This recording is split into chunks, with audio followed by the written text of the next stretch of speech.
call us at 210-335-6000 and give information as well. Again, we want as much information as you can stand to give us. The more the better. We just are interested in putting somebody behind bars that murdered this young man, cut down in the prime of his life. Let me show you some video, though. It's a pretty dramatic video. This is not the party in question, but it was this style. As you can see, people dancing on breakfast islands, people waving guns around. That right there is a recipe for disaster. Just a whole bunch of young people drinking, probably using narcotics, and as you can see in his grainy video, waving handguns and rifles around. Now, let me tell you, this, from what we understand, this is a sort of a trend we're seeing.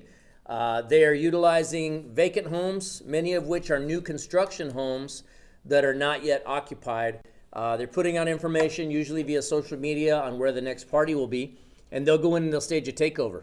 And so we urge the community that if you see something like this developing, especially in a home that you know is not yet occupied, you just moved into the neighborhood yourself, you know that nobody lives in that house, but yet you're starting to see cars gathering and hearing music playing, a loud party, give us a call, 210-335-6000, and let us know that it's occurring. For home builders, I'm going to encourage all home builders that, once again, utilize as much security as you possibly can in these new home communities where you're still in the process of building. If you've got a vacant home that's got all the utilities hooked up, it's got AC, it's got water, it's got everything ready to go, that's a prime target for these folks. All they got to do is figure out a way to get in through an open window or open the window, and then they're home free, and they can just have this party and within the comfort of a brand new home.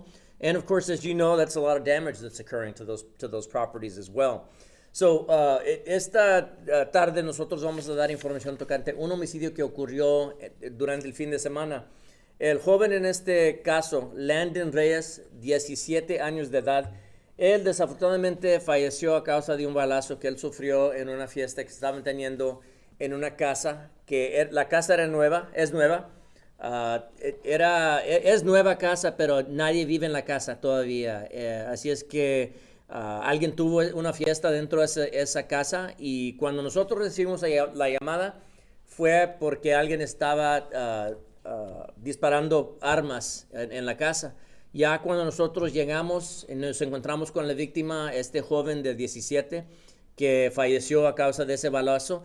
Ahorita no se sabe quién mató a este joven, sino que nosotros ahorita estamos pidiendo esa ayuda del público. Sabemos que alguien más allá tiene información tocante quién puede ser este sospechoso o sospechosos, y nosotros quisiéramos poder arrestar a los responsables por este delito, este homicidio.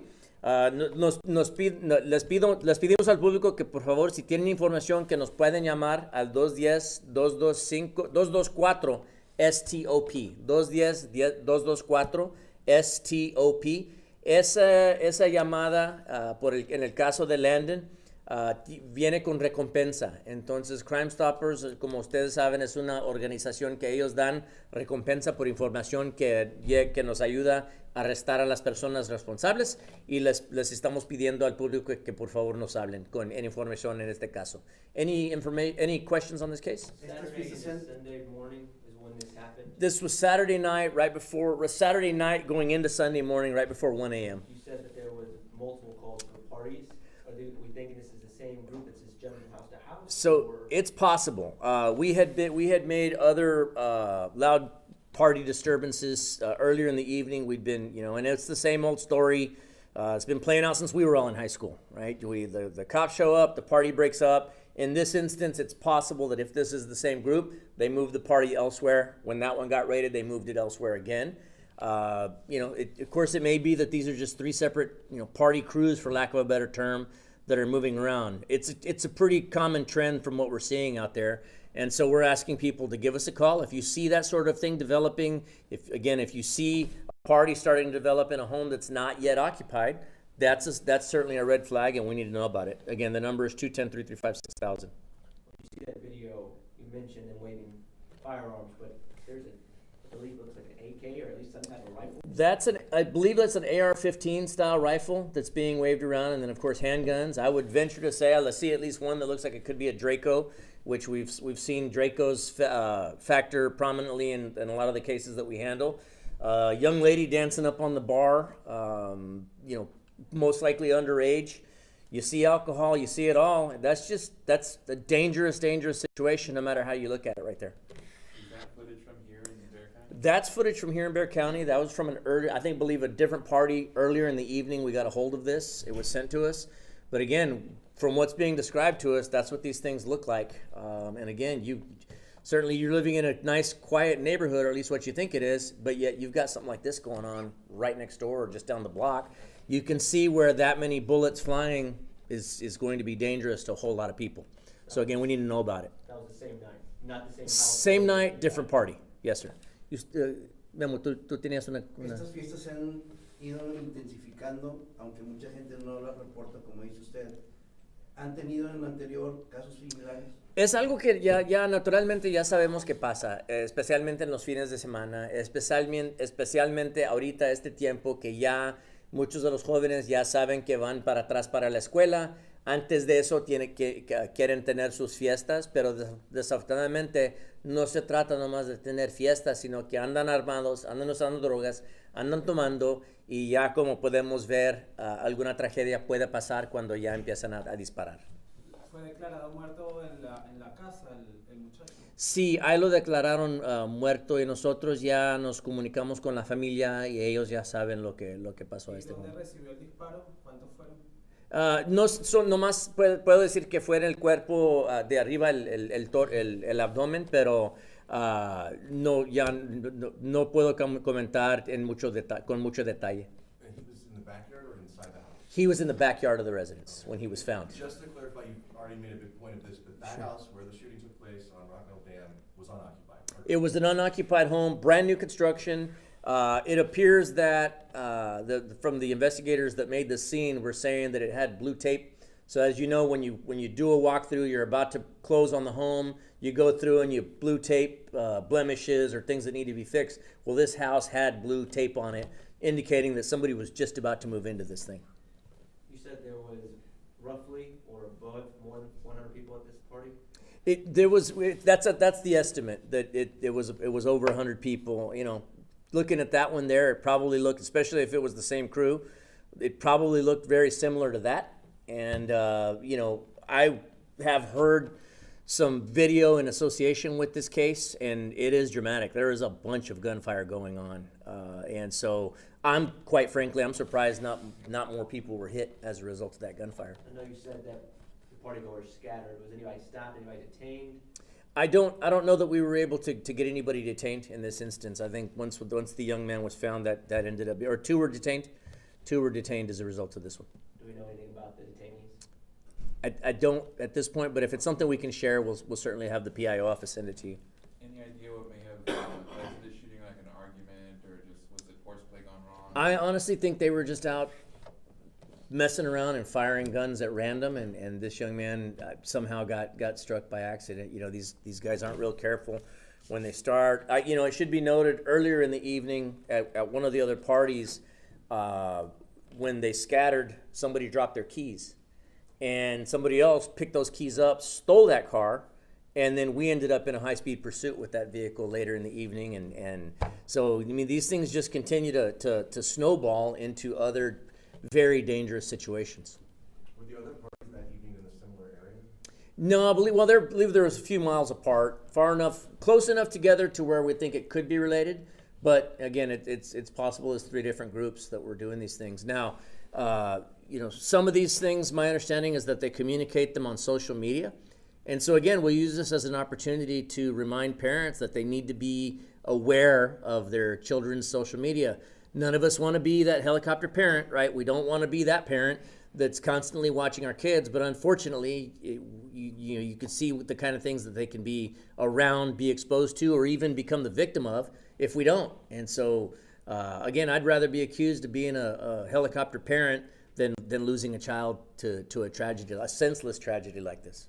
Al llegar a la escena, ¿había alguien más o nada más estaba el cuerpo? No, nosotros logramos arrestar 2 personas. No se sabe si ellos estuvieron involucrados con el homicidio o si eran testigos, pero sí ahorita estamos tratando de averiguar eso.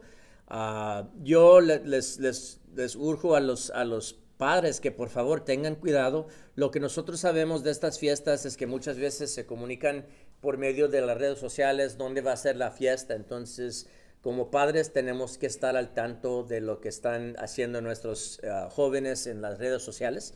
Ahora, nadie quiere ser alguno de los padres que nomás está encima de los hijos, pero también podemos ver las tragedias que pasan cuando no nos fijamos 100% del tiempo.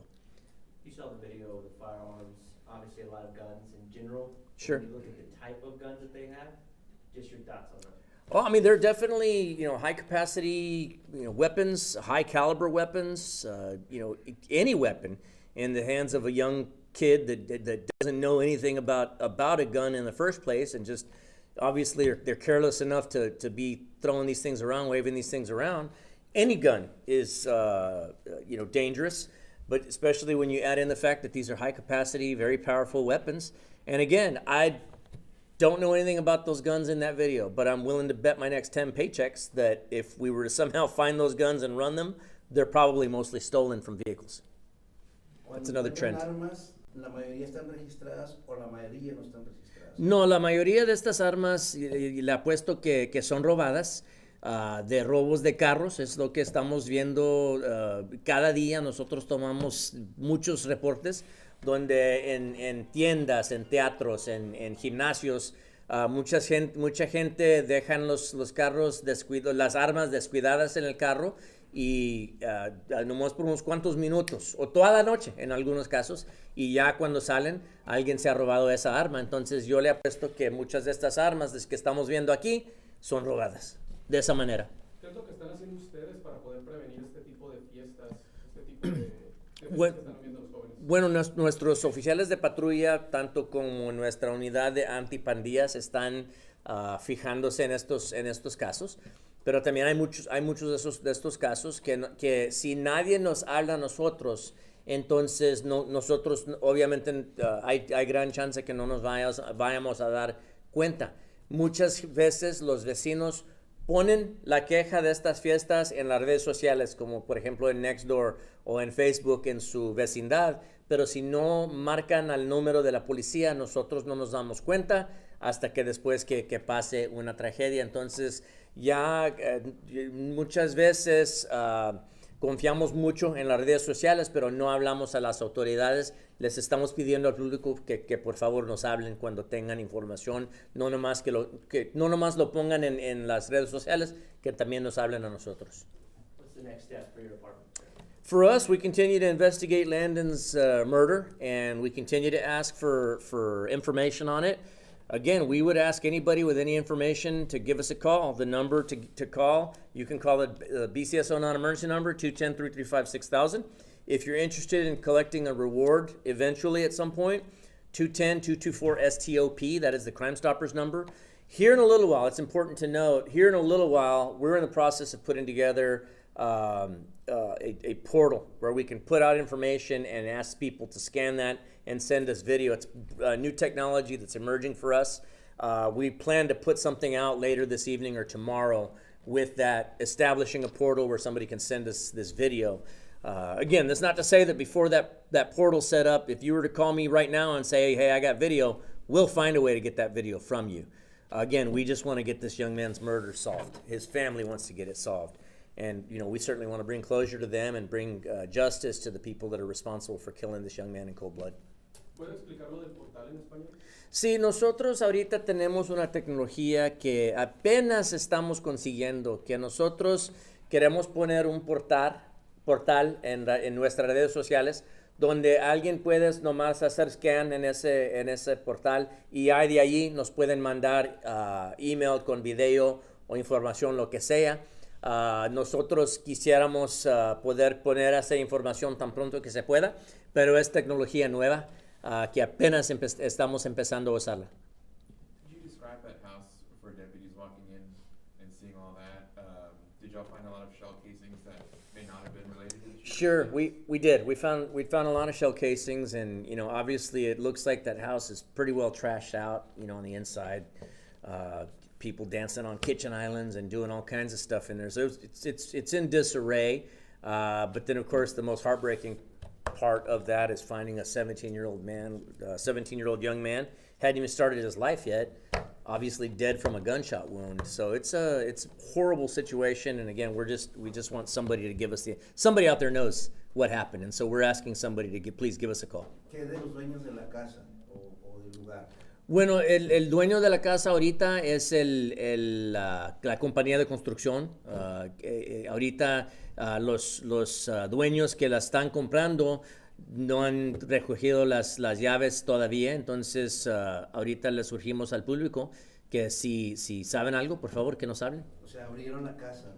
O no se sabe cómo la abrieron. Es posible que ellos trabajan en construcción, es posible que ellos quebraron una ventana ahorita, yo no sé, pero también ya sabemos que es fácil entrar a una casa ya. Si alguien se propone a entrar a una casa a fuerza, van a encontrar la manera.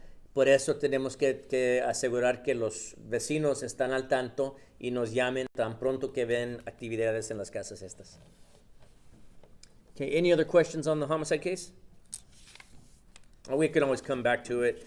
I wanted to give you all some information on what we're considering an endangered missing juvenile. This young lady, she's only 14, Ana Alejandra Arroyave Ortiz. Alejandra Arroyave Ortiz. She's 14 years of age. Unfortunately, at this point, we have very little information on who we believe she's with. All we can tell you is that we believe that she's with a person named Caesar or Cesar, and she was last seen wearing a black hooded sweater, torn blue jeans, and white Converse tennis shoes. Now, it is possible that she may have traveled out of state with Cesar. So I can tell you that our partners at the FBI are involved in this case, since we believe there's an interstate nexus to this. And so they are certainly helping us out with what they can. The FBI here locally especially has always been very good at dropping everything they got and coming to help us with everything that they've got. So we're asking for anybody with any help. I can tell you this young lady is 5'4". She weighs 164 pounds. Brown eyes, black hair. And again, she was last seen wearing a black hooded sweater with torn blue jeans and white Converse tennis shoes. Now, they just handed me an update on this. We are receiving information that she may still be in the area. So deputies are working on tips. We want to continue to asking for tips until we find her. And so the number to call for that is our non-emergency number, 210-335-6000. I'm going to go on a limb here and say, if you see this young lady and time is absolutely of the essence that we get her, that's absolutely an emergency situation in my book. So call 911 if you happen to spot this young lady here or anywhere else. We're asking for folks to give us a call. Again, you can call 210-335-6000 or you can call 911. Esta niña de 14 años de edad, Ana Alejandra Arroyave Ortiz, ella huyó de la casa. No sabemos con quién está realmente, solamente que tenemos información que es posible que sea un hombre que se llama César. No se sabe la edad de este sospechoso, sino que es posible que él la ha llevado fuera del estado de Texas, pero apenas me llegó información nueva que es posible que ella todavía está aquí en San Antonio, en el condado de Béjar. Entonces les pedimos al público, si tiene información tocante esta niña, que por favor nos llamen al 210-335-6000 o también pueden marcar al 911. Esto naturalmente, cuando se trata de una niña de esta edad con una persona desconocida, esa es una emergencia. Entonces nosotros urgimos al público que nos hablen. Si tienen que usar el sistema de 911, entonces tienen que hacer eso. Pero nosotros queremos recoger a esta niña y traérsela para atrás para la familia para que esté segura. At this point, it's possible she may have met this man on social media. We've handled way too many cases like this where a young person will meet someone on social media that they think is this person. In reality, they've been baited into let themselves be picked up by this other person. And quite frankly, a lot of these cases, it's not outside the realm of possibilities that this young lady could end up a victim of human trafficking. Again, we don't want it to come to that. That's why we're asking for the public to give us a call. Again, the number is 210-335-6000 or 911. ¿Sabemos dónde fue vista por última vez y qué traía puesto por última vez? Fue la última vez en su casa, en el oeste del condado. Y ella tenía una hoodie negra con blue jeans y zapatos atléticos marca Converse, blancos. 5'4", 164 pounds. And then, do we know if she left the house willingly, or?